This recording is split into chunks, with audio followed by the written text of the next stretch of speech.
And Mayor, we're recording, so when you're ready to start. Okay, I don't see the record button on. Yep, top left-hand corner, it's on. Yep. Yes, Yep, it it's is. on. Okay, flip side. Thank you. Good evening, everyone, and thank you for welcoming us into your homes tonight. This meeting is being held in conformance with the Open Public Meeting Act. Notice has been given to the newspaper and it's been posted at Town Hall. The next open public meeting of the council will be May 20th, 2021. Madam Clerk, roll call, please. Councilman Cannon, Here. Councilman Hirsch, Present. Councilwoman Kelly, Here. Councilwoman Montone, Here. Councilman Swindell, Here. Deputy Mayor Martucci, Here. Mayor Taglerini. Yeah, thank you very much and welcome to the workshop meeting for Thursday, May 6, 2021. Mr. Russell, can you walk us through the agenda, please? Sure, Mayor. So we got a lot of work on for tonight. I will have a report during the regular portion of the meeting as well tonight. We have, our first will be, we have 3 ordinances for public hearing tonight. That'll start us off. And then we will go into, we have a new ordinance, which is our calendar year 2021 municipal budget appropriations limits to establish the cap bank. That'll be an ordinance for introduction this evening. Then we'll go into we'll be introducing our municipal budget and solid waste collection district budget. So we'll have it'll be introduced tonight and then it'll be advertised. And then our public hearing for the budget will be June 17th during our council meeting. Again, I want to just thank everybody. I know it's been a rough couple of months to get the budget together with different COVID and making sure all our numbers are correct and all the stimulus money, if we had to put it in the budget or not put it in the budget.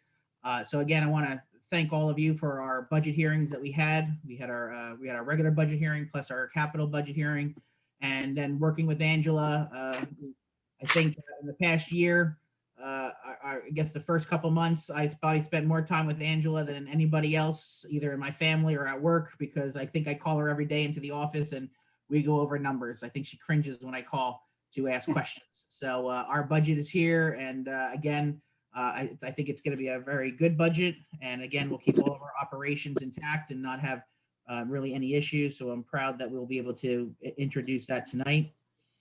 Then we will go on to our audit. Our 2019 audit is here for approval this evening. And again, I want to congratulate Angela and her staff, and then the rest of our town hall, because there are no findings in the 2019 audit. So that's a testament to Angela and her team and how much she keeps a tight ship on our finances. So again, want to thank Angela for that. Then we'll go have, then we have a resolution for a 5-year tax abatement at the Glassworks facility.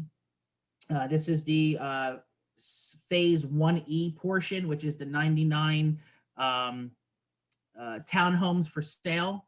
So this is a 5-year abatement that is being asked to be approved, and it was a part of the developers agreement back from 2006 that this is authorized to happen by mayor and council. And then we have, then we have a shared service with the Monmouth County for the Mod 4 property assessment computer system. That is a software that our tax assessor uses to do his day-to-day operations. So that is something that needs to be approved. And again, that'll be for Scott to use. And Scott is here also in case there's any questions about his software that he does use. Then we have participation in the Union County Cooperative Pricing Agreement. Again, it's another co-op that I've actually asked to have put on for approval. It's actually, I will be, once approved, and we send it back to Union County for their sign off. There actually is a vendor that I'll be using for some security purposes. They're on the co-op, and we'll actually be getting a better rate by using them through the co-op instead of just using regular services. Let's see here. Okay, then we have an award of contract for the real property data collection and verification of realty data systems. This is part of the ADP program for assessments. So this is on for tonight. at an amount for $63,297.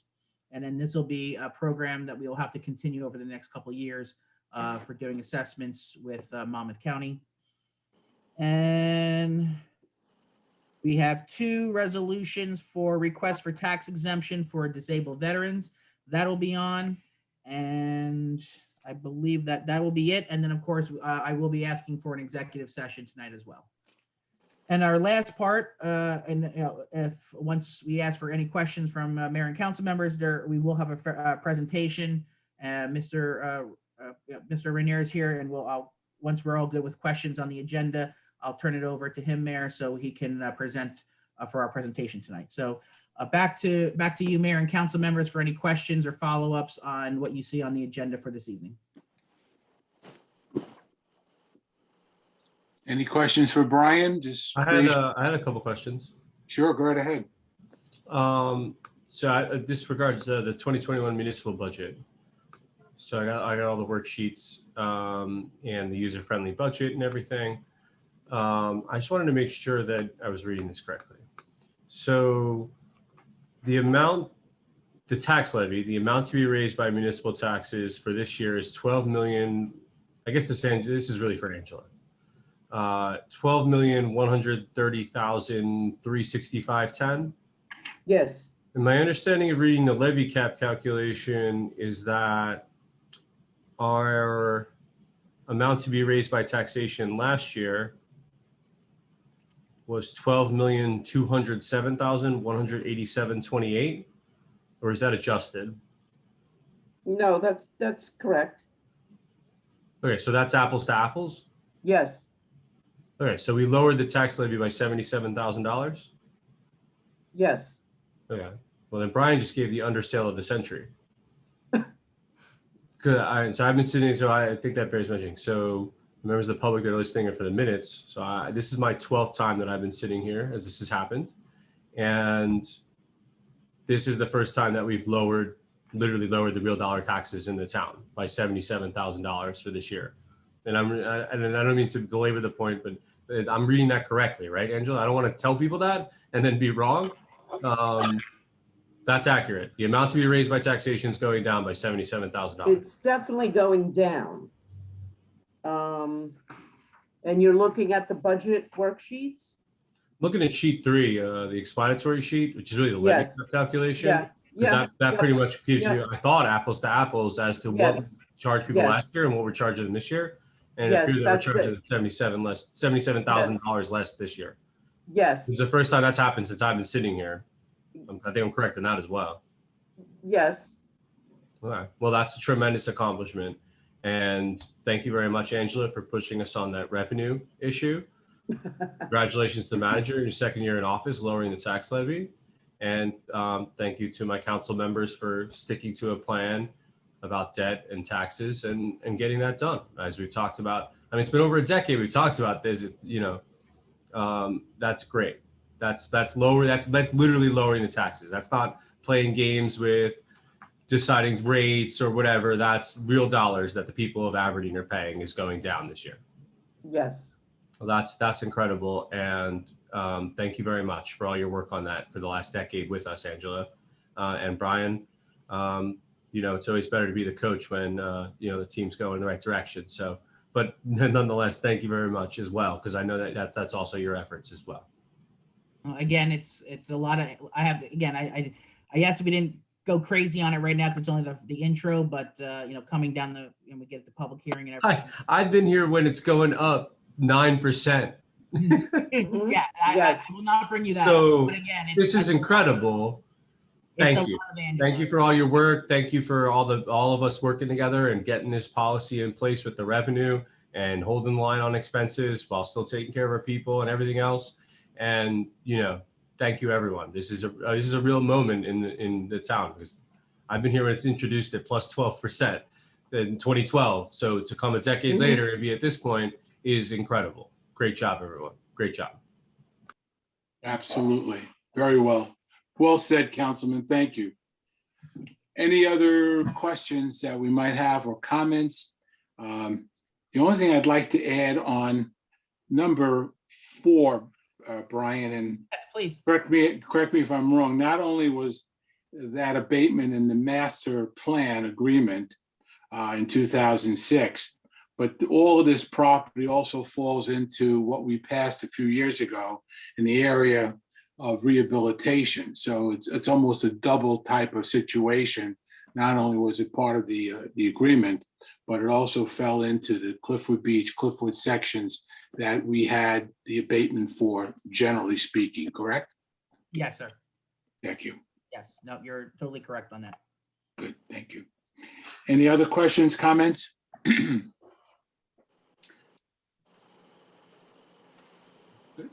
All right, then, Mayor, if it's okay with you, I'll turn it over Yeah. to our environmental committee chairman. Good. How's everybody doing today? Good to be here. Paul Rainier, Chair of the Aberdeen Township Environmental and Shade Tree Advisory Board.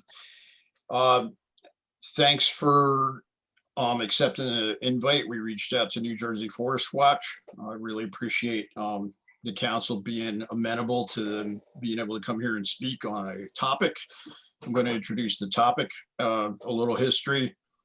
Over the past couple months, I started receiving emails, a few from the New Jersey Shade Tree Federation about pending forestry stewardship bills that were being discussed at the New Jersey legislature. And I wrote back to New Jersey Shade Tree Federation because they're pretty good at, giving me information, asking what's this about? And they wouldn't give me an answer, which was really interesting. They said, contact this other person, contact the League of Municipalities, which didn't give me any information. I reached out to my NJDEP forestry contact, who usually is really forthcoming about this stuff. He wouldn't give me any information. In fact, what he said was, I can't give you an opinion on this because the state hasn't given an opinion on it yet, and I might get in a lot of trouble. And that's what he said. I finally, attended a few workshops. One was with New Jersey Forest Watch, and then I attended a 3-hour Senate hearing, New Jersey Senate hearing. Actually, it was more of a discussion where there were pros and cons on all sides of this issue. And to me, forests are near and dear to me. Okay. And I don't know if anybody else had this experience, but during the last year in the pandemic, I spent a lot more time in county parks and state parks than I have in a really long time, right? The ones I've never been to and whatnot.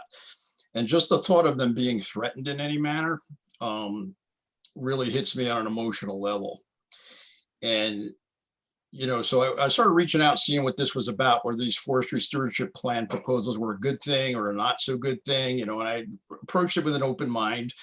And the science behind it points in a particular direction. And I know I sent out to you guys an introduction that, when I reached out to New Jersey Forest Watch, they wrote back saying, yeah, we sent a model resolution to like every municipality to oppose these forestry stewardship bills as they are written.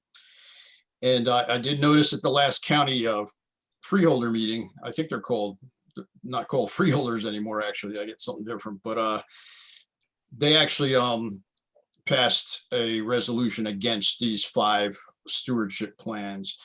And just this week, ANJEC, the Association of New Jersey Environmental Commissions, made a statement that there's certain things in these plans that they find problematic. One is the fact that, it actually creates an unfunded mandate for municipalities to finance forestry stewardship plans for any forested land they have over 25 acres. In our town, there's 2 parcels that fit that description. One is River Gardens, and the other is actually Free New Woods. And even though we don't own and maintain Free New Woods, it is part of our town and it is used by our residents. Without further ado, I would like to turn this over to the people that really have dealt with this on the front lines and know exactly what it means to have a forestry stewardship plan come into a prized forest. And I'd like to turn it over to New Jersey Forest Watch. Thank you. Great. Thank you, Paul and Mayor and Council. Appreciate the opportunity, both myself. I'm Sylvia Salone, first of all. I'm the Executive Director of New Jersey Forest Watch. And Ken, do you want to introduce yourself? Hi, I'm Ken Dalsky. I'm on the board of New Jersey Forest Watch. Yes, and as Paul mentioned, for those of you who don't know about our group, we originally were a grassroots community organization group that's been documenting the destruction and devastation that's been happening on Sparta Mountain under a forest stewardship plan that was approved in 2016. And because now the state and their private partners are looking at not just Green Acres lands, but bills that we're going to discuss today, our group's focus is now the whole entire state. So hence you'll see our name is now New Jersey Forest Watch. We're not just Save Sparta Mountain. And I do have a presentation that we shortened considerably. It's a very comprehensive presentation, but I have, with Ken's help, we've condensed it for you all, and we're going to focus really on the legislative, these 5 bills that were introduced in the New Jersey legislature and why we need to oppose them and create the resolution for each town. So without further ado, let me see if I can go ahead and pull up the presentation.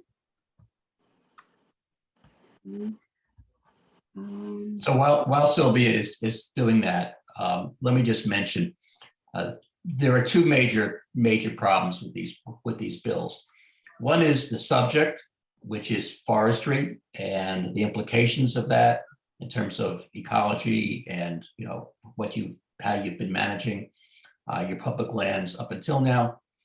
The other aspect is just the way the bills are written, and basically I can't describe them as anything other than draconian in terms of changing everything that you've been doing in terms of how you've been managing forests, and not only that, but forcing you into a situation where you basically have lost total control over everything. And we'll get into that on the bills. Yes. And so can everyone see my screen? Is it coming up okay? Okay, wonderful. Yeah. Thank you. The first thing I want to just review, this is a great resource for those of you who are interested in getting more of the terminology that's used to kind of convince the public that logging public forest is okay. Our friends at Massachusetts Forest Watch have created several documents, and this one is called, it's maforest.org / timber speak. So that's the TS.PDF. And we're going to cover some of this timber speak in this presentation. What you will see on the right-hand side under these industry phrases are terms such as modified sea tree, which kind of sounds like, oh, kind of sounds interesting. We actually had an elected official who thought that meant trees were being planted. And unfortunately, that's not the case. Modified sea tree is actually the term foresters use to soften what is considered a clear cut. And I'm going to step away from the camera for a second. So behind me in my virtual background, you see that? That is actually a clear cut that happened on Sparta Mountain just over a year ago. And you'll see that all the trees are removed, even young trees. And a lot of times the proponents of these type of logging plans like to say that, well, we need young forests, and we're going to cover that a little bit. But what happens is everything is clear cut. Now, shelterwood is another term that's used, and it is basically the same thing you see behind me, but they leave more trees. Active management is a word that unfortunately is used to really promote logging and extractive type methodologies. And unfortunately, stewardship now has become a code name in many cases for extractive timber harvests. And, stewardship could be good. Stewardship could be invasive species management, but unfortunately, many of these FSPs, there's an extracted, timber harvest that happens. And so now going to the middle part of the document, you'll see this term early successional habitats, also known as young forests. These are the early forest settings, open areas with small trees and shrubs. We feel that there's plenty of post-ag lands and areas like brownfields in New Jersey where perhaps young forests could be, done. We don't need to go after our intact, contiguous, unfragmented forest. There's plenty of post-ag lands in New Jersey. Other terms are afforestation, which basically means planting trees where there's no previous tree cover. Reforestation is the process of replanting an area with trees. And proforestation, this is relatively a newer concept that was developed by PhD Professor William Mumal, who leads in climate scientists. He really recognizes forest for their climate mitigation, and it's truly allowing the forest to grow to its full ecological potential. And the take-home message is that unfortunately, many of these FSPs are a gateway to logging. In all of these plans, there's a quantification of board feet and in what you can actually get in timber harvest. And this is not how our public lands should be quantified or looked at. And I think, Paul, you said it very eloquently. If COVID has taught us anything, is how much New Jersey residents need those public spaces to recreate. And so Ken's going to talk next about the players, the politics, and the power that's driving these plans. Yeah, so I just want to reiterate, when you see the bills, you will see the term FSPs, Forest Stewardship Plans. Just make sure when you see that, what that, you recognize what that means is logging. So just to give you a little background in terms of why these bills have been written and who's behind them. A lot of this starts with the United States Department of Agriculture.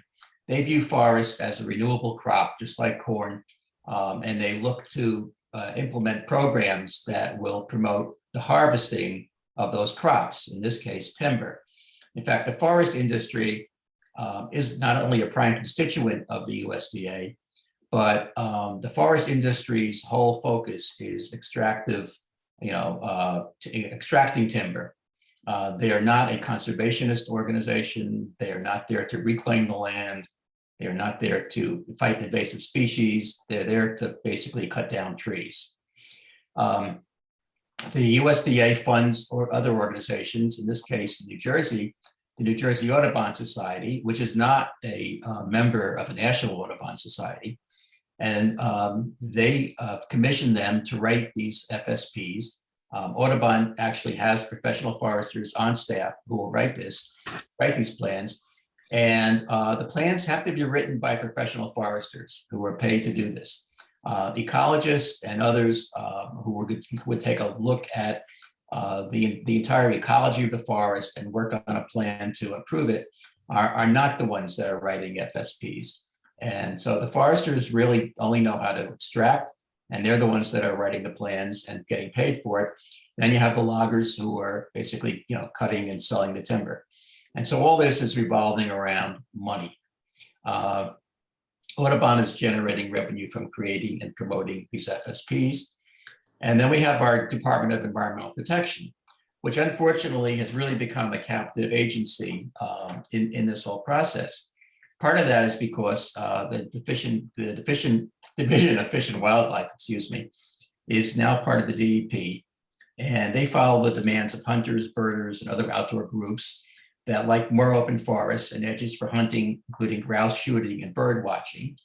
And both the FSPs generate revenue for the DEP because they have to approve all these permits. And more hunting means more license revenue for the Division of Fish and Wildlife. And so organizations, including the DEP, New Jersey Audubon, and the New Jersey Forestry Association, all find that they have common goals and common objectives, and they have all come together to work to increase the amount of timber that's extracted from public lands in New Jersey. And I forget what I was Let me go back. Yeah, no, go ahead. No, go ahead. Okay. And most of you probably already know this, but what I love about this particular slide is you see, many of our forests in New Jersey were protected. We've got the Highlands and the Pinelands Act. But this slide really hones in on the benefits of these intact forests. You know, obviously carbon sequestration. The science is now telling us that older trees store more carbon than young trees.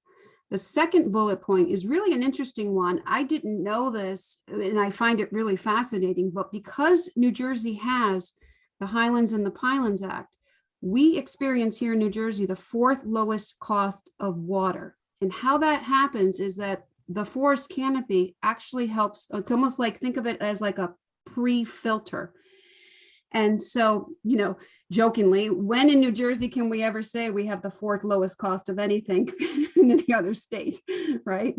So 40% of New Jersey is forested, and we are the most densely populated state. And the proposed bills that were introduced in the New Jersey legislature, I mean, it's unfathomable why we would ever want to do the amount of logging that these bills are advocating for.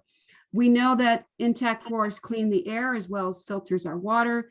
They help mitigate climate change through regulating temperatures and humidity and drought. This is a big one for New Jersey as well. Stormwater runoff. It helps prevent floods and erosion as well as siltation.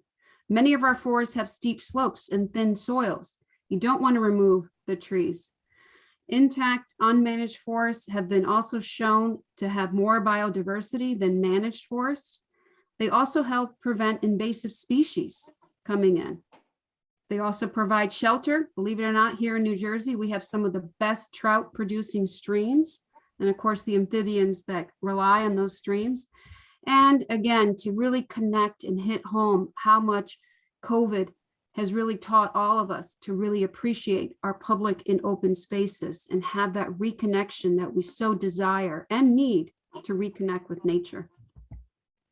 And now, this is some of the pictures that were taken from Sparta Mountain, but it also happened at Weldon Brook.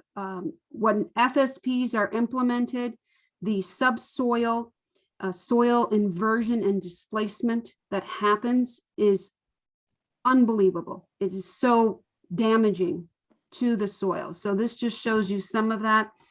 Deep ruts, very large equipment. And then this is quite shocking. What happens in these deep ruts is that water will pool in these ruts and will affect any type of amphibian bodies. And now you've got a problem with ATVers because they think this is great now because they can splash through. And if you don't already know this, New Jersey does have a problem with ORV and ARVs in our public lands. And this measurement here shows you that this particular soil displacement from the heavy equipment was over 2 feet. And this is not how we feel our public lands deserve and should be held to the highest standard. And these FSP plans, logging plans, are really, damaging our public lands. And so now Ken's going to talk about the new forest management bills. Yeah.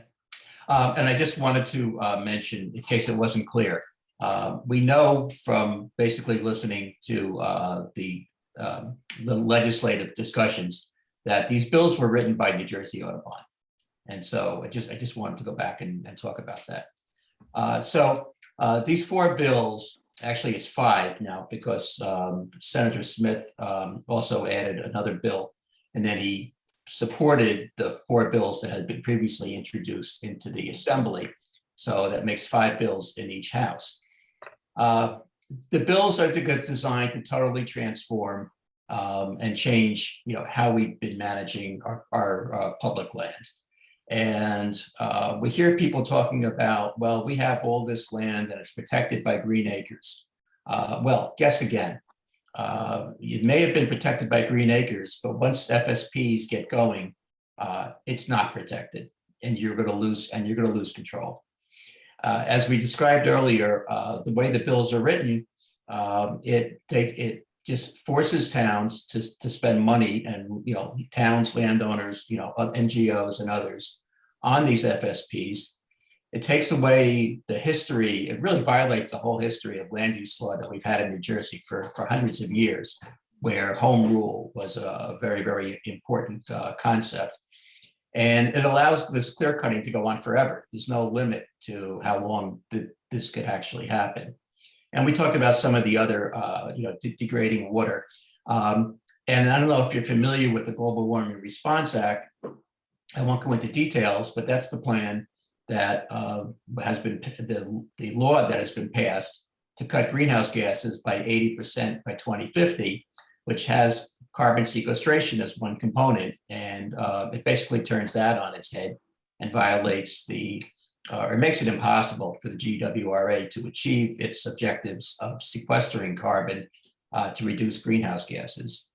It increases the costs throughout the state. You'll have the state agency organizations now spending money and resources to do this, to implement these laws. And it doesn't apply to you, but in the Pinelands, they want to use one of these bills to create a new organization, a new council that would be seated with people who have financial interests in managing the Pinelands and using that to gain control over how the Pinelands land is managed. And so the first bill is A4843. And this is the one that requires FSPs.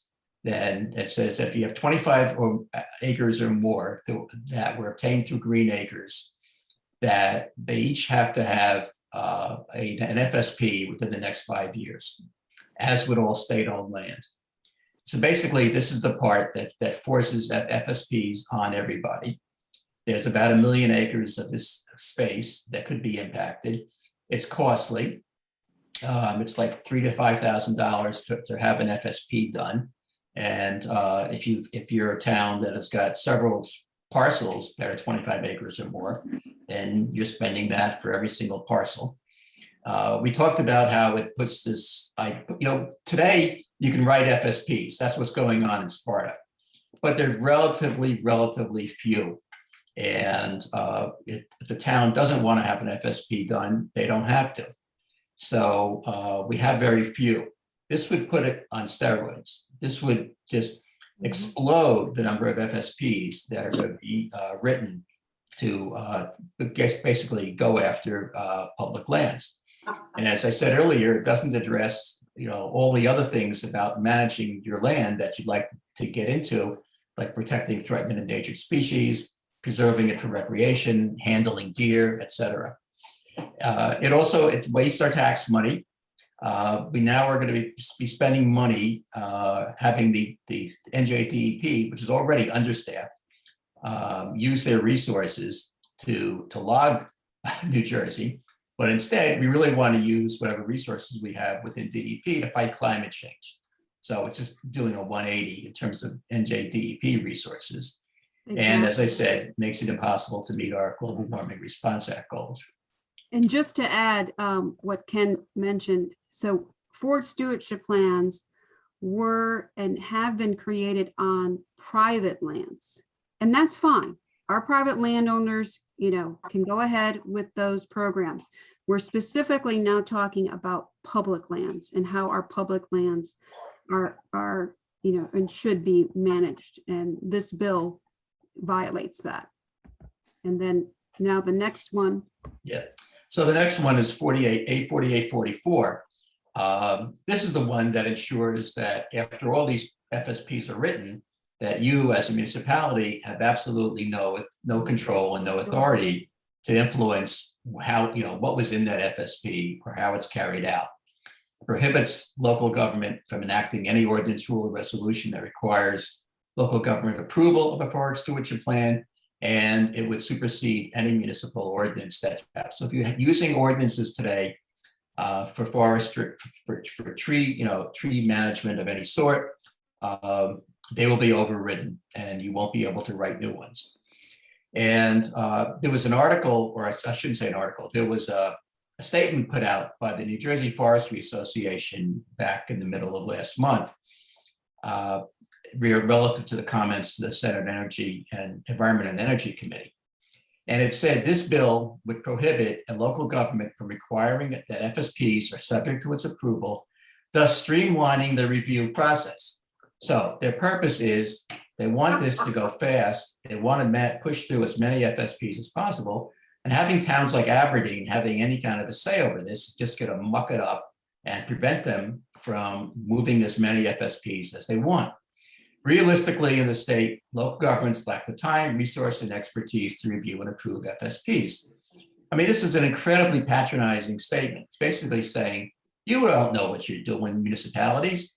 Let us, the DEP and Audubon Society, take over control and we'll manage this. And don't worry your pretty little heads about what we do. Just trust us to do the right thing. I mean, this is literally what they put into this statement. So that's the attitude that we're dealing with here. In addition, other risks are that there's no penalties for damages that are caused by the FSPs. The joint insurance fund that does insurance for many municipalities has come out against this because the FSPs are going to be paid for by the towns, but that means the towns bear the burden of any risks if there's any damages or problems from logging. But there's no recourse within the FSPs.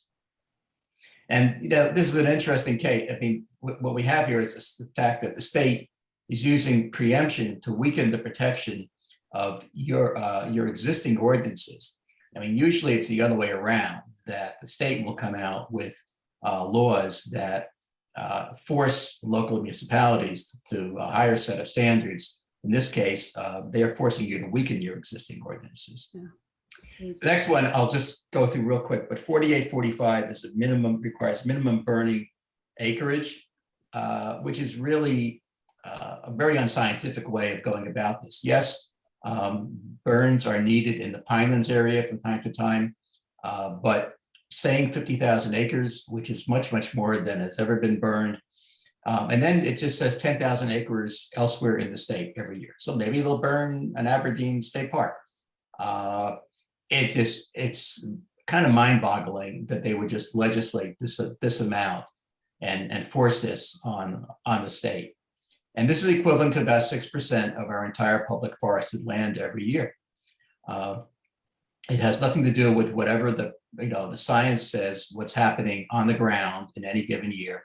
It does not address any of the problems of air pollution, safety concerns, liability. These prescribed burns are risky. They can get out of hand. Problems can, there are damages that could be created.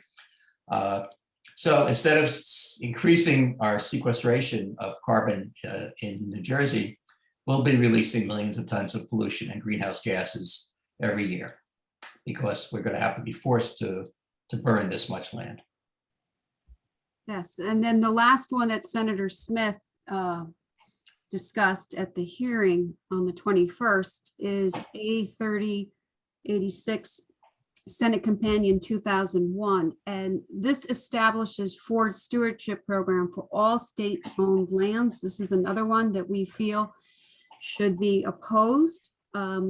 Just so you know, this same bill was passed in the New Jersey legislature in 2012 and vetoed by Governor Christie because it basically talks about the Forest Stewardship Council having more state authority. And so it was actually vetoed by Governor Christie, which was a good thing.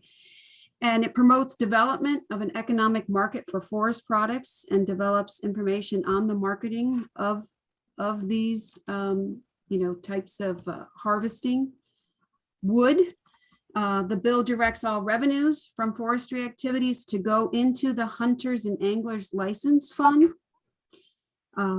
However, many of our state-owned lands were not purchased with hunting and angler fees.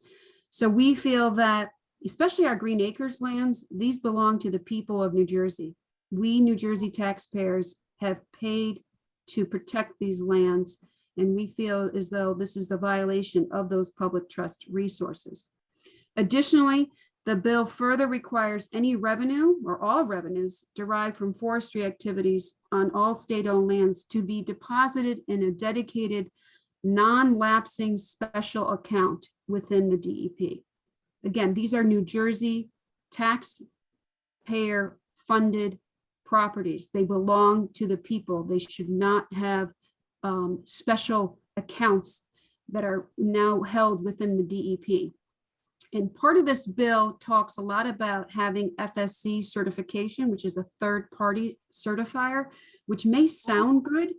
However, it did not work well on Sparta Mountain. In fact, vernal pools were logged into, and so hence FSC certification did not help us in this case. And now Sparta Mountain has been delisted. New Jersey Audubon no longer has FSC certification. So it did not work well. It is not a solution. And again, our public lands deserve to be held to higher standards. Yeah. If you go back and read that bill, it says, it is in the public interest to explore ways to create an economic market for forest products. It's basically saying, let's make more money by logging. Yeah. It's right there in black and white in the bill. Just to kind of wrap up, we are opposing those bills, but at the same time, we're working with the New Jersey Highlands Coalition and others, and Sierra Club, to come up with a new bill that would be a Forest Protection Act. Just like the Highlands Act was a Water Protection Act, this would be a Forest Protection Act.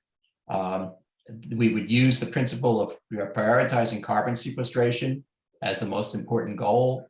We would recognize clearly that minimal active management of our forests is one of our best defenses against climate change. It would focus on things like the ecological issues that involve restoration of our forests, not extraction. It would promote inputs from stakeholders. In fact, what we heard was in that conversation that we had with the senators, that the forestry professionals, and they were talked about how important it was to get stakeholder inputs when they're landowner inputs when they're writing FSPs. And as we told you, these bills actually prohibit landowner inputs, or you can provide an input, but they don't have to be taken seriously. Right. We want to prohibit commercial use, not facilitate it. We want to focus on water purification. We want to make sure we have optimal fire defense. And we do recognize that we'll probably need some financial incentives for some of this action, because everything costs money. And that may be in the form of a carbon tax. We'll have to see. So those are the principles that we want to promote.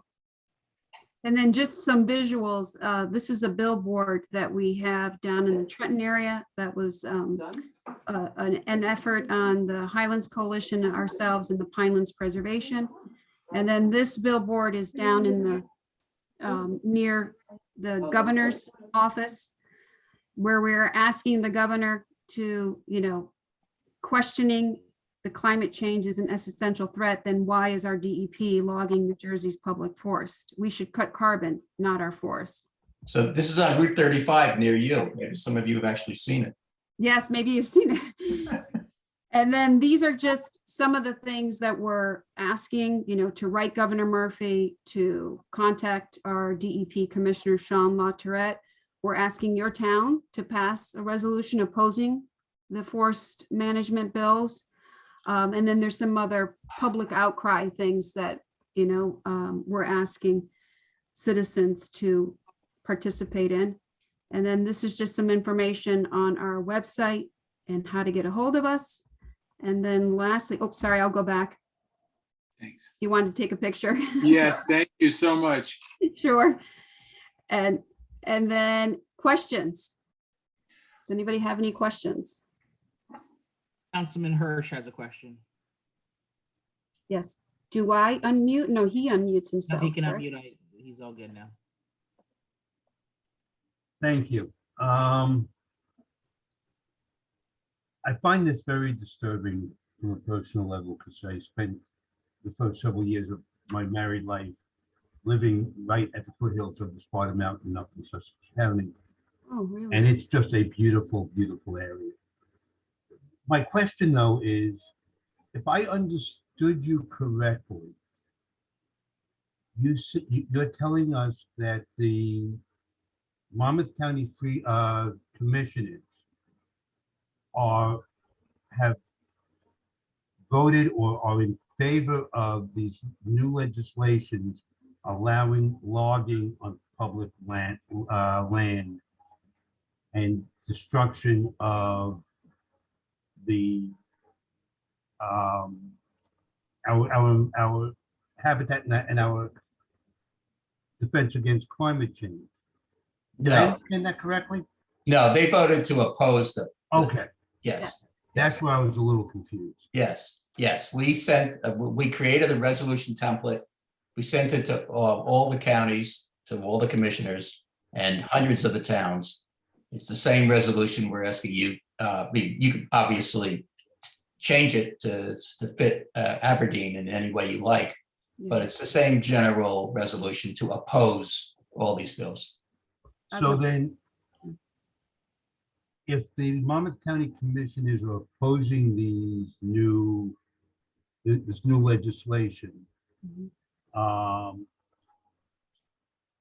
and you kept mentioning the same senator that was behind or pushing this, are there other senators or other legislators that are behind these new regulations and these new bills? Or is it basically just coming from Senator Smith? Yeah, on the Senate side, it seems to be only Smith. We have not heard of any others. And in fact, when we had the conversation with him, whatever it was, 2 weeks ago, I don't think any of the other senators said a word. In the Assembly, these bills were first put into the Agriculture Committee. I think it was by design, and it seemed like that they had their marching orders probably from Mr. Coughlin to pass this, because after we got done talking about our reasons to oppose these bills, a couple of the Assembly people gave somewhat impassioned little presentations saying, I think these bills need a lot of work and there are a lot of things that are of concern, but then they all voted to pass them along and move them into the next phase, which is the Appropriations Committee in the Assembly. So it looked like it was a painful process for some of them. Yeah, but I don't know. I mean, Hodeling is was the leader of, or is the, he's the head of the Ag Committee. I forget who's in charge of the Appropriations. Appropriations has not done anything with them yet. So we haven't really heard anything from them in terms of, where they stand. They have not even held a hearing. And I think, we don't want the bills to progress. So having towns such as yours passing resolutions really help, right? Yeah. Okay. I had one other question I wanted to ask, Sure. just so I understand both sides of the issue, although I know which way I'm leaning.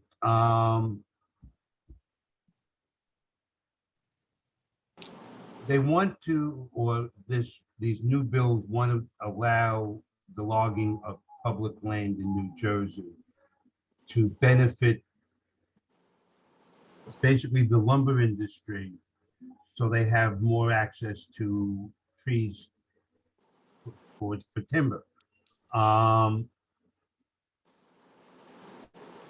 If these bills are not passed and we hold strong to protect the environment, will there be, or could there be, an adverse effect to the economic structure of the lumber industry, or are they, or is there enough private land that they can do this on? And I guess what's concerning me is I see what they did on Sparta Mountain, and it's kind of sickening. Is there any provision in these bills that force the issue to replant the areas that have been? No. So to answer your question, there's about 1 million acres in private lands throughout the state and 1 million acres in public lands. So they want to double the capacity of the logging industry. Correct. In New Jersey at the cost of the New Jersey taxpayer. Correct. And that is why, we have no problem with FSPs on private lands, but on public lands, these lands belong to all of us, and they should not be utilized or looked at as like an agricultural crop to harvest from. And that's exactly what's happening in these bills. Our forests, many of them, the Pinelands Act was enacted in 1979. The Highlands Act was enacted in 2004. And I often say in some of my speeches, I say, why is it that our elected officials back in 1979 and in 2004 recognized the importance of protecting our forests? And now here we are in 2021, where New Jersey has been demonstrated to be, quote, ground zero for climate change, that we're actually debating that there's legislature that's out there that's calling for fragmentation and logging of New Jersey's forests. We're the most densely populated state. I mean, how crazy is this? And yet, here we are having this discussion. And so I hope, if anything, today, that all of you do get inspired to pass this resolution for Aberdeen, because the more towns that do that, we're sending a clear message to New Jersey legislators that, our public lands belong to all of us and they should be held to the highest standard. And in answer to your first question, the wood extraction industry in Jersey is very minimal, and has been mainly focused on private property. So opposing these bills isn't really going to change anything. Although a lot of the most valuable timber on private lands has probably already been extracted, which is why they are now looking at the public lands. I don't believe that there's much in New Jersey in the way of, sawmills or, the ability to process timber. And by the way, we did have a conversation, I forgot to mention, with Senator Bateman, who is on the Senate Environment and Energy Committee along with Smith. And after we got done talking to Bateman, he agreed, he said to us that he would oppose these bills. So I don't know how much support Smith has, in the Senate. Not much, I hope. One question, Brian. Is this more or less of a national movement? Because you mentioned early on in your presentation about a USDA sponsorship. Is every state facing this now? That's a great question. And what's interesting is that this Young Forest Initiative, if you will, started out west. And because our western forests have been really, monopolized, it's now hitting the East Coast pretty hard. And it is driven by the USDA. And our hope is now with the new administration that we can guide federally our USDA department and the US Forest Service to do more, looking at invasive species management, to do more invasive, policies, to look at more carbon sequestration. But it is because of the funding that is available. There is this push in the Northeast. Our friends in Massachusetts are seeing it. Vermont is experiencing it right now. And so there is that pressure.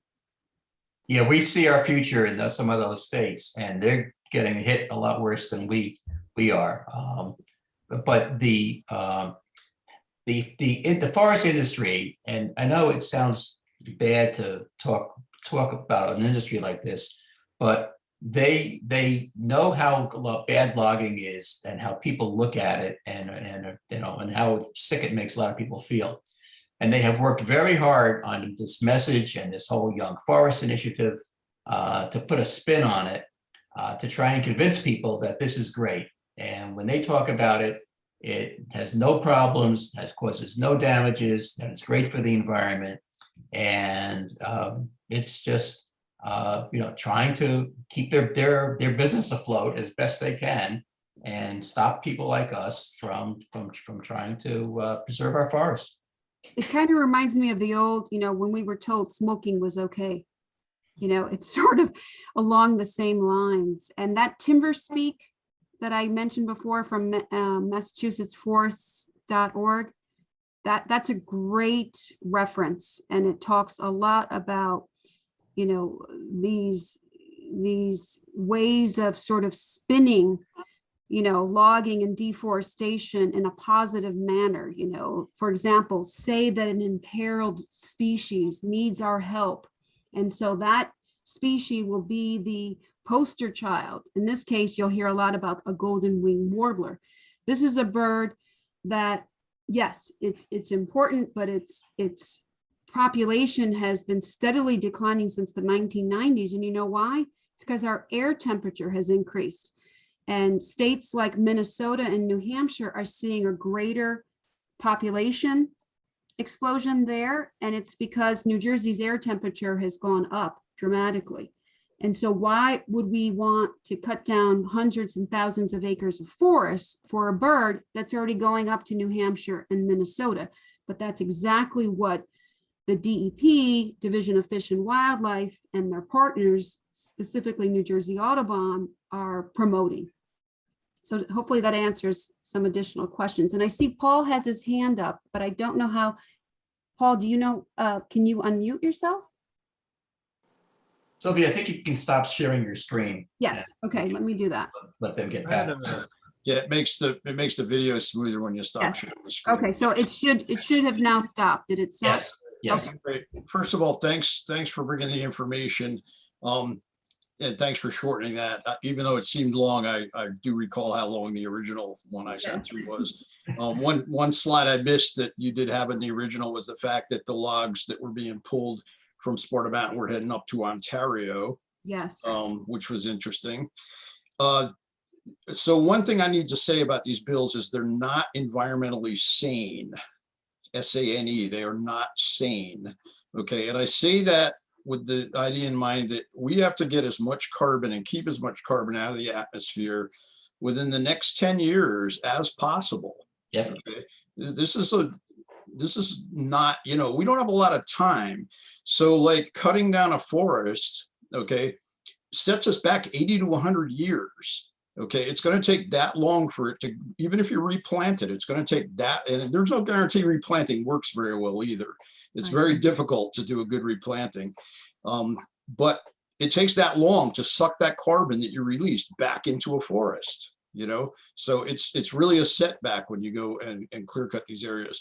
A couple other things I heard is, you know, this idea about thinning forests, you know, to bring back particular species is really a kick in the groin, really, just put it, you know, impolitely.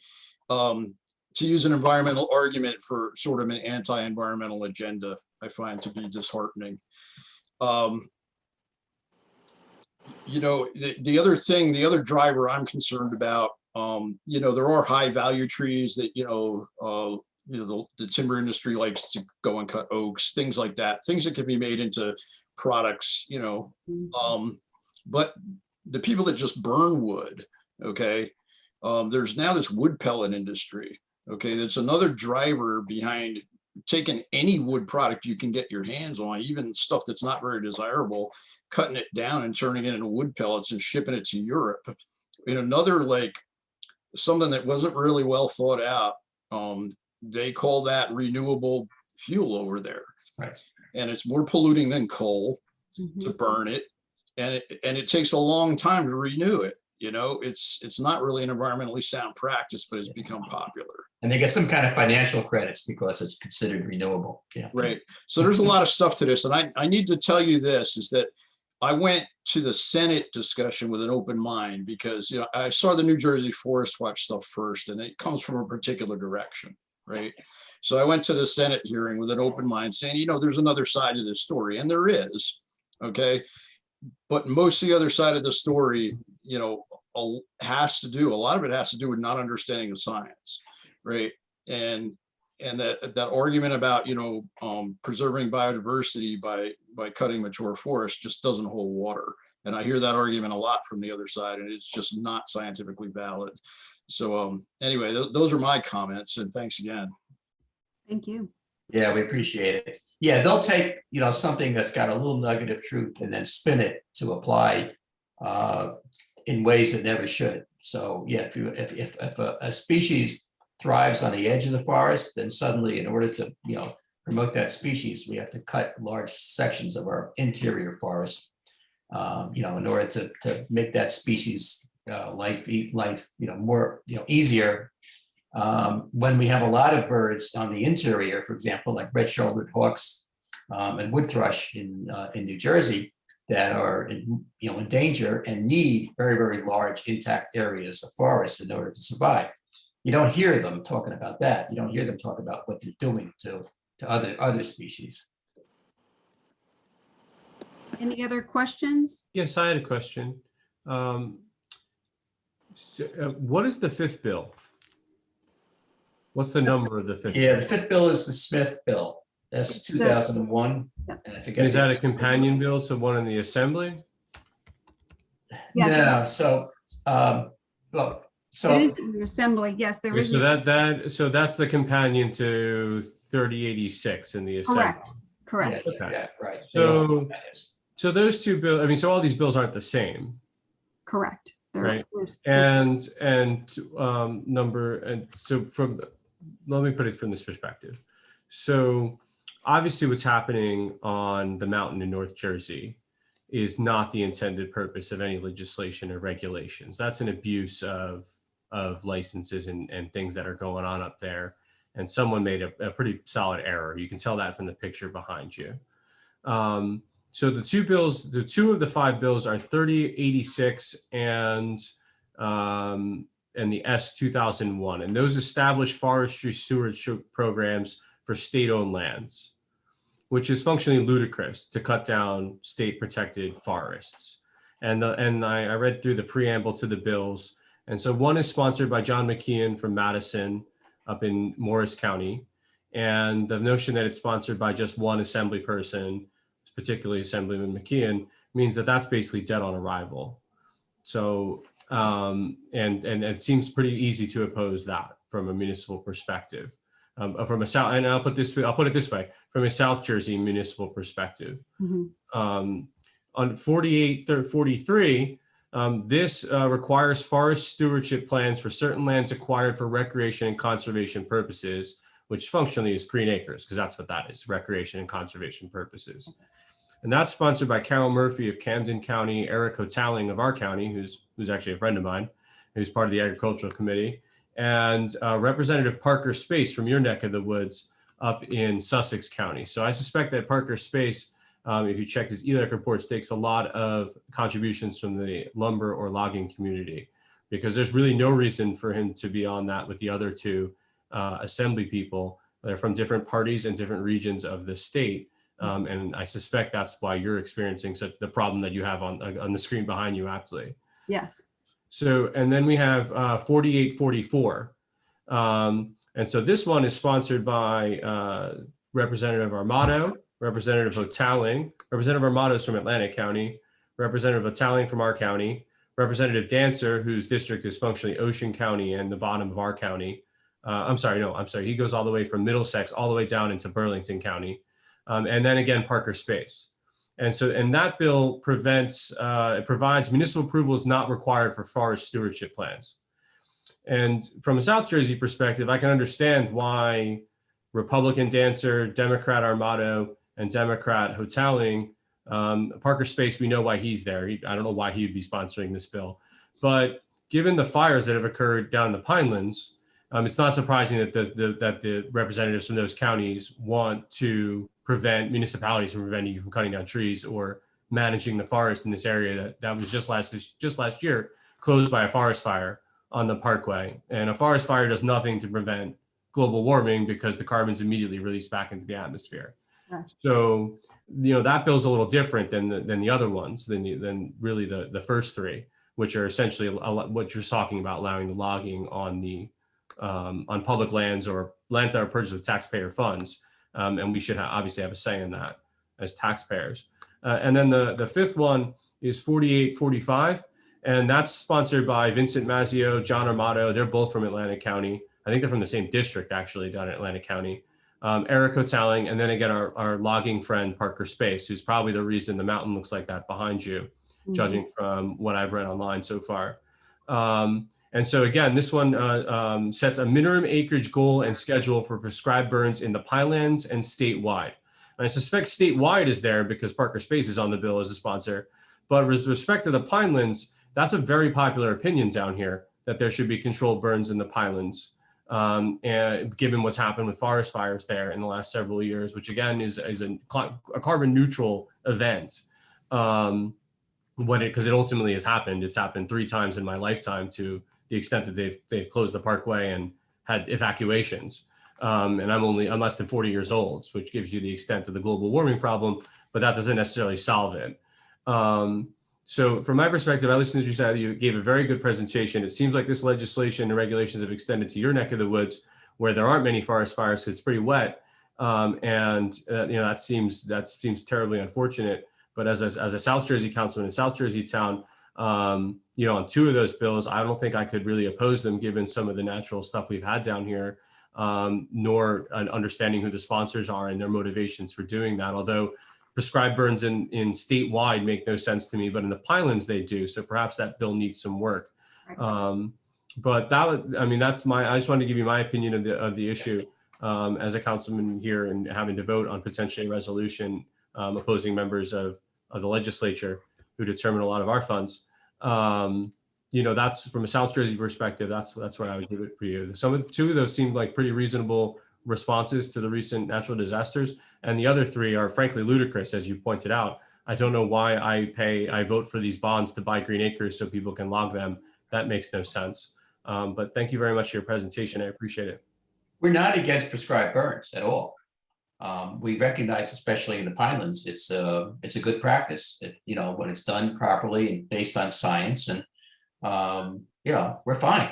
It's the idea of forcing 50,000 acres to be burned without any, evidence that says you actually have to do that every year. It just seems like it's overkill that you can manage without doing that. There's probably, don't get me wrong, I don't read the text of the bills. I'm sure there's issues with them. I'm hoping that the State Appropriations Committee doesn't want to pay to do prescribed burns statewide and maintains them to the areas where they're really needed around infrastructure in the Pinelands. That would be ideal. I will tell you this, that I know Eric Otelling, and I'll be calling him to ask him about these bills and what he thinks and get his opinion as a friend and a legislature here in our county. And as the head of the committee that advanced in the Appropriations Committee. Right. But your concerns are well founded. I just wanted to be honest about my hesitation to express opposition to a potential public safety measure, what could be portrayed that way, especially down in this area, which is a different perspective than obviously the picture behind you, if that makes sense. What was the other bill that you said you could not oppose? I was confused. What was the prescribed burn bill? What was the other one? The municipal approval. I think this is a state issue and rightly within the purview of the DEP. And so for municipalities to have control over things that could have a massive public safety effect, like over the Parkway or Turnpike, like they have recently, I actually think that's a fairly good idea. I should give you a full caveat. I'm a municipal attorney for a living, and I've been in many towns where unreasonable positions have been taken to the detriment of surrounding communities. Not one, I don't need the power to determine the forest management plan to protect the Parkway that runs through Aberdeen. That doesn't make a lot of sense to me. Yeah, the major impact of that, though, is going to be towns are going to have their forests logged without any ability to stop it. Right. So there's got to be some kind of, Yeah. Equilibrium or some kind of compromise there with sharing inputs. Well, I mean, the Green Acres paperwork that we signed for the properties that we have in town say nothing about what. First of all, if someone's encroaching on it, we're the ones that have to kick them off. The State Commission, House Commission, nor Green Acres, nor the DEP comes here. They send us a letter and they say that you're responsible as the owner of the land. So I feel pretty comfortable with that protection in terms of who's going to be cutting down trees on municipal owned or municipal funded properties, even if they are funded by Green Acres. Now, if they start cutting Cheesecake Park, we don't control Cheesecake Park anyway. That's a state park. So that's the way I see it. I mean, I'm not debating the issue of whether we're not going to let anybody cut any trees down here. We haven't even for development here in recent years. So, that's our position as a municipality. But, I know that there's a lot of small boroughs down there all around the Parkway that could prevent a real public safety issue or around power lines, up north in the mountainous areas as well. That's just a state issue in my view. I mean, that's just my personal opinion. State should be in control of that, and we should be yelling at these people who are introducing some terrible bills, at least three of the five for sure. So at least And when you have that conversation with wholetailing, a good question, the reason why we are strongly opposed 4845 is that number of 50,000 was just arbitrarily made. There's no scientific rationality behind that number. well, usually statutes like that say we're within the purview of the commissioner of the DEP, and then he farms it out to an agency to come up with that standard. So yeah, it's peculiar that the standard of 6% is just listed in there. Yeah. And so that doesn't seem like a terribly good part of the bill in general. Yeah. And you know, Seems like a public safety knee-jerk reaction, to be honest with you. yes. And just so you know, the prescribed burn bill that was passed about 2 years ago negates all liability from the state. So if a house should catch on fire, the state has, you know, there's no liability recourse for that homeowner. So there's that prescribed burn bill, it was already passed, you know, and so now to say that 50,000 acres down in the Pinelands and 10,000 elsewhere, it just seems like it's a really crazy, you know, no science-based. Yeah, I mean, that's why I'm making the phone call. You know, I don't want to oppose bills that, you know, that's kind of a weird question. I mean, the three of them are clear. I mean, and by the sponsors, it's pretty clear. I mean, they're trying to deforest public lands, which is ridiculous. And just so you know, our group, and we'll invite you folks, we're going to have speakers from the John Muir Project. We're trying to schedule a webinar where, if you're not familiar with them, they're an organization out west that has been dealing a lot with the forest fires that happen out in California, and it's run by a PhD forest ecologist. So we'll keep you folks abreast of that, because there's a lot of new emerging science that's out on how to manage forests to prevent forest fires. And I think Paul had his hand up. You gotta unmute, Paul. You're muted. Yeah, There you go. thanks. Yeah, it was already said, it was already answered, so. Okay. All right, if there's anything else we can do for you, please let us know. Yes. Thank you. Thank you. Well, for- we greatly Thank you appreciate for your, bringing us to our attention. yes, bring a great presentation. We thank you so much. I feel we'll be speaking some more. So thank you so very much. Paul, thank you so very much for bringing that to our attention. And we greatly appreciate it. Fantastic presentation. Thank you so much. Greatly Sure. appreciate it. Thank you. Thank you. Have a good night. Have a great evening. Yes, thank you. Are there anything before we leave workshop, any other questions that someone might have thought of before they started the presentation? I don't see any hands, so I'm going to ask the deputy mayor to do a motion to leave workshop to go into the regular meeting. Mayor and my fellow council members, I'd like to make a motion to leave the workshop of this evening to go to our regular session this time. Okay, you all in favor of that? Aye. Great, good. This meeting is being held in conformance with the Open Public Meetings Act.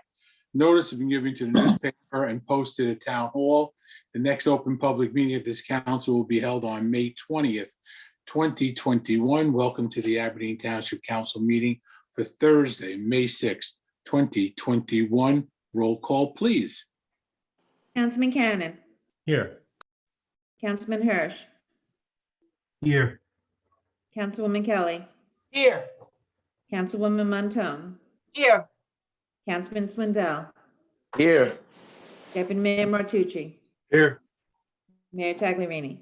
Yes, thank you very much. Now for a moment of silence. We're certainly getting to a part in the pandemic that we still need to thank our entire medical field and researchers and for everything they've done. And I'm sorry, did someone say hold it? Oh, okay, great. So keep in mind all the medical folks and nurses, doctors, especially today is Nurse Appreciation Day. So all the nurses that are listening to this, thank you so very much for your service. And of course, for the military to keep us safe here at home and on foreign soil to allow us to meetings like this. our police, CERT, first responders, first aid. Thank you for everything. And now for your own personal intentions.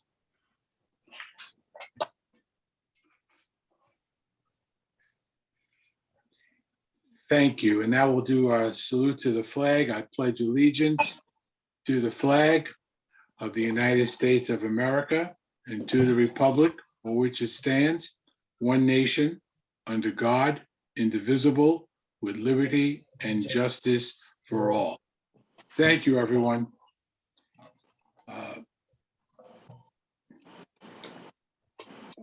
Agenda item number 4, I just thought I would tell you all very quickly that at 6:30 this evening, I attended a national prayer service at Providence Baptist Church with about 10 ministers. Today is National Prayer Day here in the United States.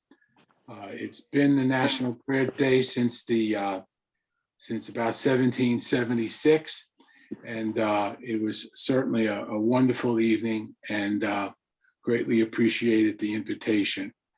What I'd like now is, I know Councilwoman Kelly has a report she'd like to give about Earth Day. Yes, I'm glad Paul is still on here because I really would like to commend him on the wonderful job he did on Arbor Day, as he does every year. He always does something special about planting trees somewhere in our community. But it was particularly touching for me because I was a longtime teacher at the high school, and Kathleen Iovino was a longtime friend of mine. She recently passed. She was a librarian and an educator, and the faculty wanted to do something to honor her. So together with Paul, we planted, Paul managed to get 2 trees. Was it 2 or? He had a few trees planted. It was 2 at the high school in honor of Arbor Day, and we were able to dedicate it to Kathleen Iovino. She was an environmentalist too, so it was really appropriate. So thank you, Paul. You're in the community, did a good job. That's all. That's it. Thank you, Councilwoman. And it was a wonderful occasion, and Councilwoman Montone was there, and Councilwoman Kelly, you should have mentioned, you said some wonderful words Yes, and about your friend, and so did the deputy mayor, and that should not go unnoticed. So wonderful words about the teacher, and thank you so very, very much for that report. Does any other member of council have anything they'd like to report on this evening?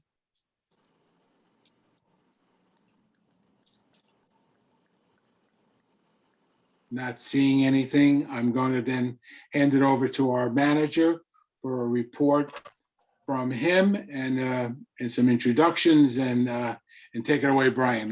Your floor is yours. All right, thank you, Mayor.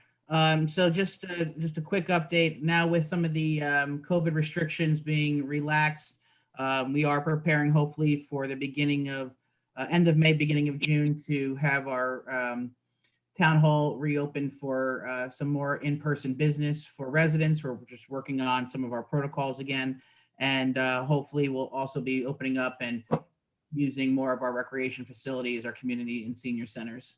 On that note, I'd like to welcome Keith Heckman, who is on with us today. Keith will be our new recreation director.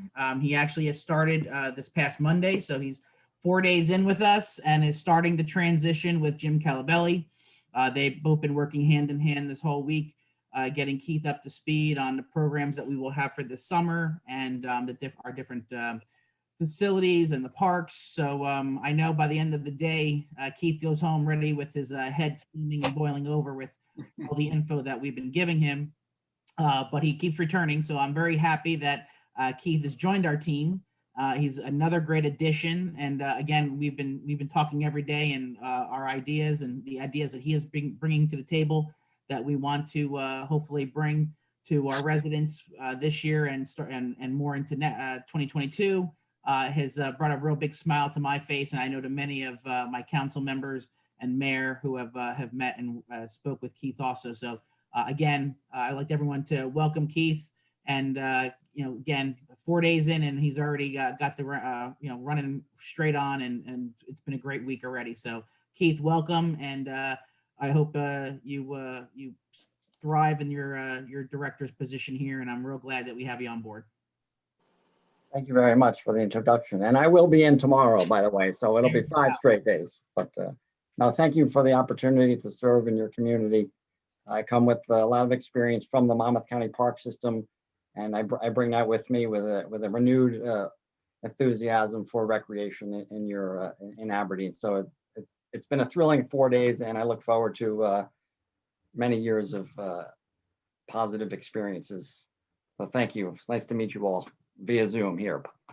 Well, welcome to the Aberdeen family. The true test, Keith, will be if you come in Monday morning. But that is the standard line I've been using all new management as they've been coming into the town. Welcome aboard. Sincerely, we look forward to working with you and for many years to come. So thank you for accepting our offer and joining us tonight and joining the township. Thank you.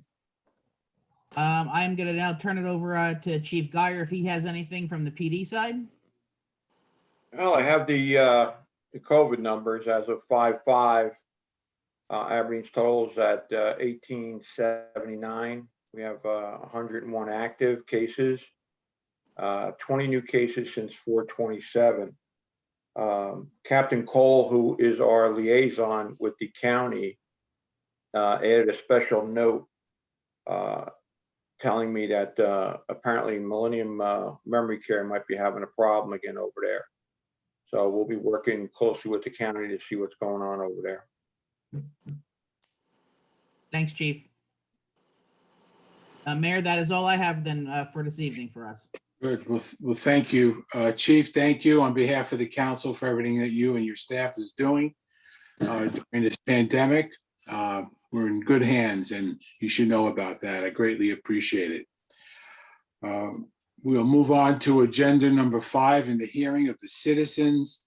By now, most of you got the routine. You'll use the hand signal, a thumbs up, try to get Brian's attention. Brian will call on you, and we'll try to answer whatever you would like to talk about agenda items only this evening. Go ahead, Brian.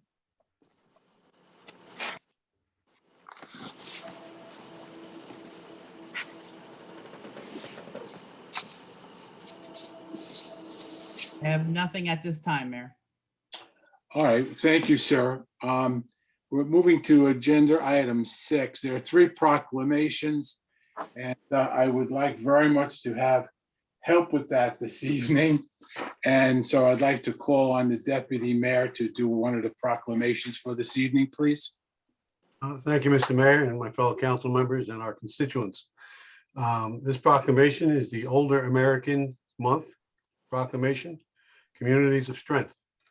Whereas the Township of Aberdeen is committed to helping all individuals maintain their health and independence in later life, and whereas the older adults in the Township of Aberdeen have an important role in sharing knowledge, wisdom, and understanding of the history of our community through interactions with children, youth, and adults from other generations, and whereas the fruits of knowledge and experience can be effectively transferred from generation to generation through meaningful social interactions, and whereas their interactions with family, friends, and neighbors across generations enrich the lives of everyone involved, and whereas our community can provide opportunities to enrich citizens young and old by emphasizing the value of including elders in public and family life, creating opportunities for older Americans to interact with people of different generations, providing services, technologies, and support systems that allow older adults to participate in social activities in the community. Now, therefore, on behalf of the Township Council, Fred Tagliarini, Mayor of the Township of Aberdeen, we do hereby proclaim May 2021 to be Older Americans Month and urge every citizen to take time this month to engage and include older residents, celebrate their ongoing contributions to our community. Thank you, Mr. Mayor. Thank you, Deputy Mayor. And proof about how we feel about our older citizens in Aberdeen, we don't have to think back too far in the past 2 or 3 weeks when the council helped nearly 400 residents 65 or older get vaccinated with the help of our state representatives and the commissioners. So it was a feel-good moment. I had mentioned it once before. So Deputy Mayor, thank you so very, very much for reading this tonight. I greatly appreciate it. The next proclamation, I would like Councilwoman Montone to bring to light, okay? Thank you, Mayor. This proclamation is on Mental Health Awareness Month. Whereas mental health is essential to everyone's overall health and well-being, and whereas mental illness, which are brain disorders, affect millions of Americans annually and cause untold suffering for individuals and families and communities across the county, and whereas brain disorders, like many other medical illnesses, knows no boundaries among ethnic groups, races, or cultures, nor between men and women, children and adults, nor between the well-to-do and the poor, nor between the educated and the illiterate. And whereas early recognition and treatment of brain disorders vastly increases the likelihood of restored health, and family, friends, and coworkers can play a key role in recognizing the early warning signs of these illnesses. Now, therefore, on behalf of the Township Council, Fred Taglerini, Mayor of the Township of Aberdeen, does hereby proclaim May as Mental Health Awareness Month and encourage public awareness of brain disorders and to promote a better understanding of those who suffer from their disabling symptoms, as well as to eliminate the stigma of mental illness, which is discrimination against those with such brain disorders. Thank you, Mayor. Thank you so very much, Councilwoman. Finally, we have a proclamation for National Police Week. Whereas the Congress and President of the United States has designated May 15th as Peace Officers Memorial Day, and the week in which May 15 falls as National Police Week. The members of law enforcement agency of the Township of Aberdeen play an essential role in safeguarding the rights and freedoms of the Township of Aberdeen. Whereas it is important that all citizens know and understand the duties, responsibility, hazards, and sacrifices of their law enforcement agency, and that members of our law enforcement agency recognize their duty to serve the people by safeguarding life and property, by protecting them against violence and disorder, and by protecting the innocents against deception and the weak against oppression. Whereas the men and women of the law enforcement agency of the Township of Aberdeen provide a vital public service. Now, on behalf of this great council, I call upon all citizens of Aberdeen, upon all patriotic, civic, and educational organizations to observe the week of May 9th to the 15th, 2021 as National Police Week, with appropriate ceremonies and observance in which all our people may join in commemorating law enforcement officers, past and present, who by their faithful and loyal devotion to the responsibilities have rendered a dedicated service to their communities, and in doing so have established for themselves an enduring reputation for preserving the rights and security of all citizens. So thank you for that. We'll be calling on everybody to observe May 15, 2021 as Peace Officers Memorial Day in honor of all those officers who work with their courageous deeds and made the ultimate sacrifice in protecting all of us here in Aberdeen. In fact, Brian, I think we have a rather large ceremony coming up next week in which we're having promotions and giving the police, some new police coming on board, right? So next Thursday evening at 6 p.m., which is May 13th, we will have our police promotion and swearing in ceremonies. We have our 3 officers that graduated in January, new officers. They will be sworn in officially, even though they are on the road right now, doing a great job, by the way. And then officially, we will also now swear in Chief Al Geyer. He was been on the job already again as chief since March 1. But again, we didn't want to wear the parkas and the woolly hats outside, so we waited a little bit. And we will also be promoting a new lieutenant and a new sergeant, all on the 13th. It's going to be another great ceremony. It will be outside again on Town Hall parking lot. We will have a tent again just in case of inclement weather, but it looks like so far, knock on wood, it's going to be a beautiful evening. So again, we will follow all of our protocols and our socially distanced, but it's going to be outside. So anyone that would like to attend, it is, again, it's 6 p.m. on Thursday the 13th in Town Hall parking lot. It's going to be another great event. Honestly, can't wait to, again, to swear in, have the mayor swear in our new officers and our chief and lieutenant and sergeant. So it's going to be a great evening. Hopefully people can make it. Sure, certainly will, Brian, and thank you for setting that up for next week. And as the proclamation says, we thank the old, but there are times we also welcome the new. And thank goodness for the leadership in our PD, that our young officers will get tremendous training and will be a great asset to the protection of our town. So thank you very much. And one last thing before I go to agenda number 7, she opted to take a document and scotch tape it on her window of her office today, as opposed to giving it to me so that we can boast about our wonderful clerk, Karen Ventura, who I don't know what life would be like without her. And we just cannot thank you enough. I'm not going to go into the humor for time about how far into the universe you have now taken over as one of the finest clerks around. But I think you know how I feel about you and everything that you do for the council. So thank you. And you were too modest today when you said, no, I want everybody in the building to know, you already know how great I am. And I said, you're right. Very, very true. So thank you, Karen Ventura, for everything that you do for the township and to try to make us look as good as we can. Okay. Oh, thank you. Okay. We'll see you tomorrow. We'll see you tomorrow, though. Yeah, I'll be there. Yeah.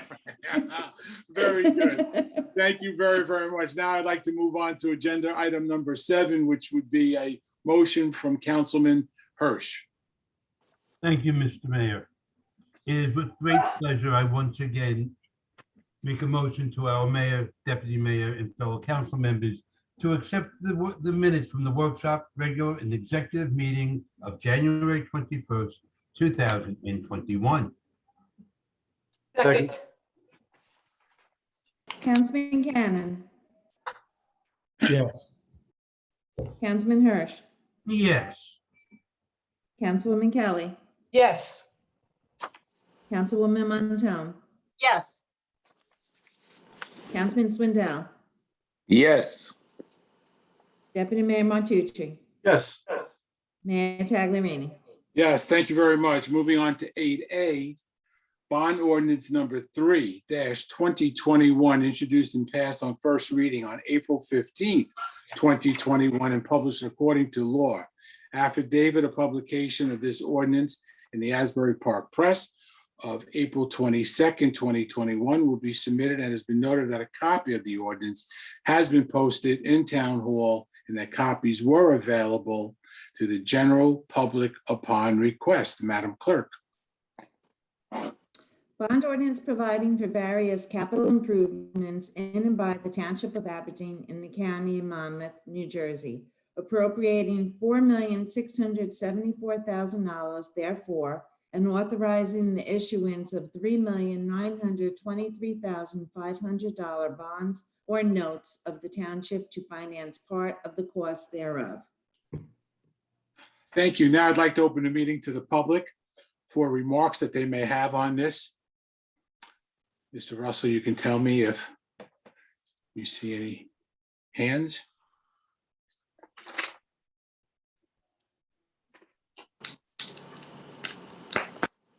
No, Mayor, no one at this time. Thank you very much. Deputy Mayor, would you like to make a motion, please? Yes, Mr. Mayor and my fellow council members. I'd like to make a motion that bond ordinance number 3, 2021 be finally passed and adopted, and that notice of its passage and adoption be published by summary in the May 11th, 2021 issue of the Asbury Park Press, as required by the local board law, bond law. Second. Councilman Cannon, Yes. Councilman Hirsch, Yes. Councilwoman Kelly, Yes. Councilwoman Montone, yes, Councilman Swindell, yes, Deputy Mayor Martucci, Yes, Mayor Tagliarini. Yes, thank you very much. Moving on to 8B, bond ordinance number 4-2021, introduced and passed on first reading on April 15th, 2021, and published according to law. Affidavit of publication of this ordinance in the Asbury Park Press issue of April 22nd, 2021 will be submitted, and is noted that a copy has been in the bulletin board at Town Hall, and copies were available to the general public upon request. Madam Clerk? Bond ordinance providing for various sewer improvements in and by the Township of Aberdeen in the County of Monmouth, New Jersey, appropriating $417,000 therefore, and authorizing the issuance of $185,000 bonds or notes of the township to finance part of the cost thereof. Thank you. I'd like to open the meeting now for public remarks, if any. Mr. Russell, anything that you see?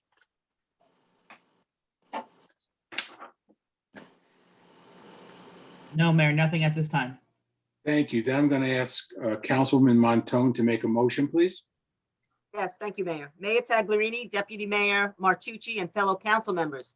I'd like to make a motion that bond ordinance number 4-2021 be finally passed and adopted, and that notice of its passage and adoption be published by summary in the May 11th, 2021 issue of the Asbury Park Press as required by local bond law. second, Councilman Cannon, Yes. Councilman Hirsch, Yes. Councilwoman Kelly, Yes. Councilwoman Montone, Yes, Councilman Swindell, yes, Deputy Mayor Martucci, yes, Mayor Tagliarini. Yes, thank you very much. 8C, ordinance number 5-2021, introduced and passed on first reading on April 15th, 2021, and published according to law. Affidavit of the publication of this ordinance in the Asbury Park Press issue of April 22nd, 2021 will be submitted, and is noted that a copy of the ordinance has been in the municipal building, and copies were available to the general public upon request. Madam Clerk? Ordinance appropriating $45,000 from the Water Capital Improvement Fund for various water improvements in and by the Township of Aberdeen in the County of Monmouth, New Jersey. Thank you. I'd like to open the meeting now to the public for remarks, comments on this final adoption.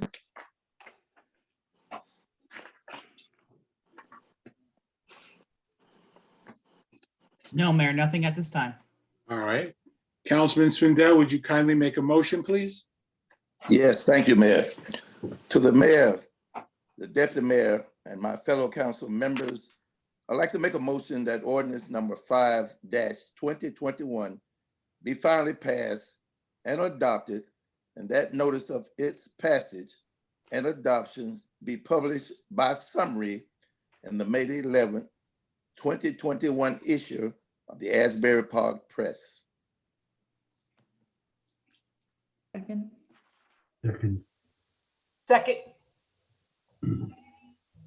Councilman Cannon. Councilman Cannon, Yeah. All right, I'm gonna say this before I vote, that this should be higher. New Jersey American Water painted all the water towers on one side of town. There's no big budgetary reason why those two water towers on Cliffwood Avenue look like that. And we should be looking at the one at the top of Woodbrook Circle too. So I'm gonna vote yes, But next year I would like to really look at making sure that both, we pride ourselves on equity.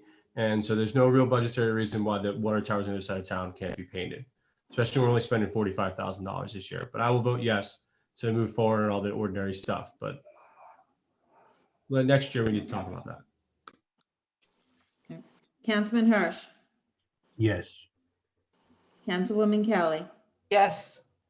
Councilwoman Montone, Yes. Councilman Swindell, Yes. Deputy Mayor Martucci. I'm total agreement with Mr. Cannon. And I think somewhere, Mr. Russell, you need to make a note of that to make sure that we don't forget it next year when the time comes around. But I will vote yes. Mayor Tagliarini. Total agreement of all the comments, and I'll vote yes, and we'll move on.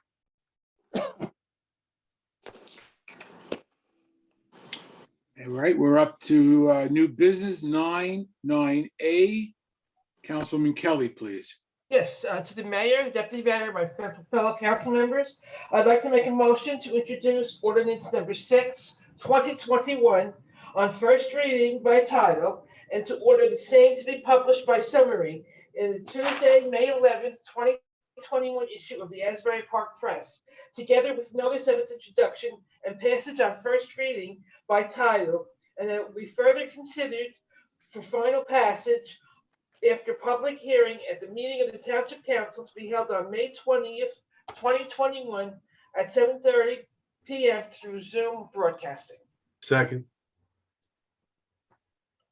Calendar year 2021 ordinance to establish the municipal budget appropriation limits and to establish a cap bank. Councilman Cannon, Yes. Councilman Hirsch, Yes. Councilwoman Kelly, Yes. Councilwoman Montone, Yes. Councilman Swindell, Yes. Deputy Mayor Martucci, yes. Mayor Tagliarini. Yes, thank you very much. Councilman Cannon, please do the honors for 9B, please. As mayor, fellow council members, I'd like to introduce the 2021 municipal budget and urge that resolution 2021-72, introducing same, be passed and adopted by the council. Second, Councilman Cannon, Yes. Councilman Hirsch, Yes. Councilwoman Kelly, Yes. Councilwoman Montone, Yes. Councilman Swindell, Yes. Deputy Mayor Martucci, yes. Mayor Tagliarini. Yes, thank you very much. 9C, Councilman Hirsch, please. Certainly, to our modest Mayor Tagliarini, our distinguished Deputy Mayor Joseph Martucci, and my fellow council members, I would like to, excuse me, I would like to introduce resolution number 2021-73, solid waste collection district budget to be passed and adopted by our council. Second. Councilman Cannon, Yes. Councilman Hirsch, Yes. Councilwoman Kelly, Yes. Councilwoman Montone, Yes. Councilman Swindell, Yes. Deputy Mayor Martucci, Yes, Mayor Tagliarini. Yes, thank you very much. Deputy Mayor, please. yes, Mr. Mayor, my fellow council members, I'd like to introduce the municipal audit of 2019, resolution number 2021-74. Second. Councilman Cannon, Yes. Councilman Hirsch, Yes.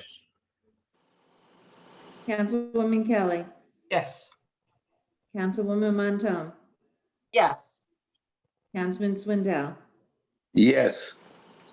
Deputy Mayor Martucci, Yes, Mayor Tagliarini. Yes, thank you very much. Councilwoman Montone, please make a motion on 9E, please. Mayor Tagliarini, Deputy Mayor Martucci, and fellow council members, I'd like to make a motion to adopt resolution number 2021-75, corrective action plan in response to the 2019 audit. Second. Councilman Cannon, Yes. Councilman Hirsch, Yes. Councilwoman Kelly, Yes. Councilwoman Montone, Yes. Councilman Swindell, Yes. Deputy Mayor Martucci, Yes. Mayor Tagliarini. Yes, thank you very much. 9F, Councilman Swindell, please. Thank you, Mayor. To the mayor and deputy mayor, my fellow council member, I'd like to make a motion to adopt resolution number 2021-76, 5-year tax abatement.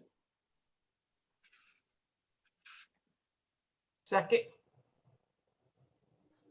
Councilman Cannon, Yes.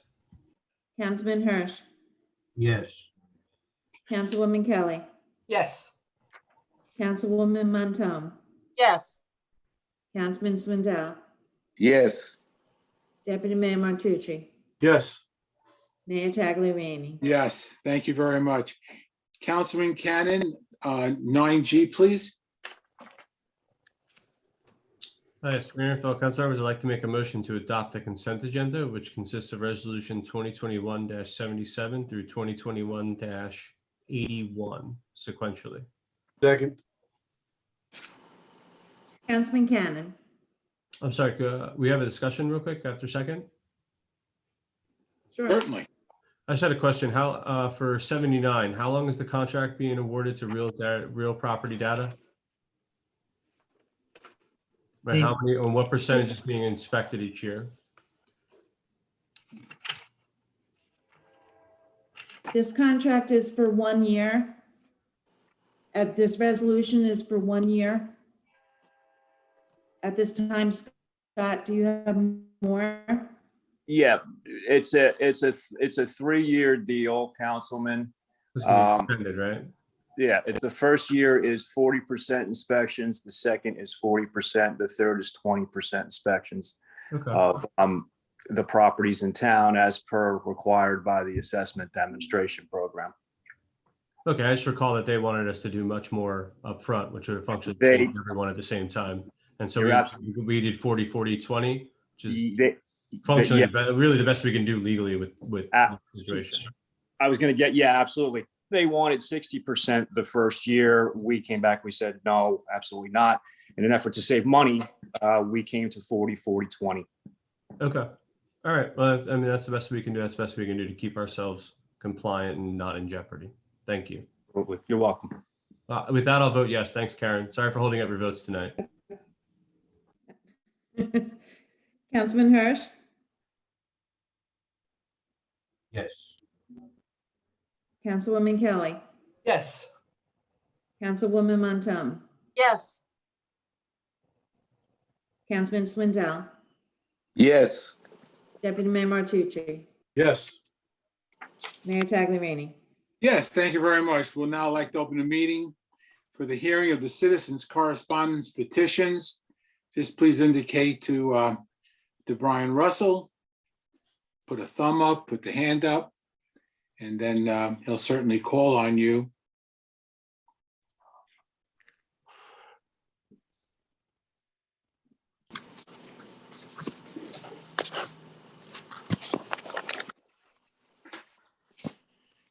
I have no one at this time, Mayor. All right, thank you, sir. We'll move on to number 11, which would be the executive session resolution that we're going to be going into. Would someone like to read that resolution? Sure, I have it right here. Okay. Whereas the Township Council are mindful of the rights of the public to attend and witness meetings of the governing body at which public business is discussed and to be involved in all phases of government action. And whereas the Open Public Meetings Act nonetheless recognizes the authority of a public body to exclude the public from meetings in certain enumerated instances in which disclosure of matters discussed could endanger public safety, property, or other public interests or invade individual privacies. And whereas, as authorized by the Open Public Meetings Act, NJSA 10:4-12B, the Township Council have the need to meet in a private session. Be it resolved that the Township Council will meet in private session at 9:22 p.m. on May 6, 2021, to discuss the following specific items: potential litigation, health, contractual, township property, building renovations, and personnel. Be it further resolved that the matter so discussed will be disclosed to the public when the need for confidentiality no longer exists. Thank you. Can I have We a need motion to, for that executive session, please? I'll make that motion. Okay, second, please. Second, Okay. Roll call on that? Councilman Cannon, Yes. Councilman Hirsch, Yes. Councilwoman Kelly, yes. Councilwoman Montone, Yes. Councilman Swindell, Yes. Deputy Mayor Martucci, Yes. Mayor Tagliarini. Yes, thank you very much. Deputy Mayor, motion to adjourn, please, into executive? Mr. Mayor, my fellow council members, I'd like to make a motion to adjourn this evening's meeting and to move into executive session. Second. Thank you very much. Ladies and gentlemen, thank you for welcoming us into your homes tonight. We'll be going into executive session, and we thank you for joining us. Good evening. Thank you.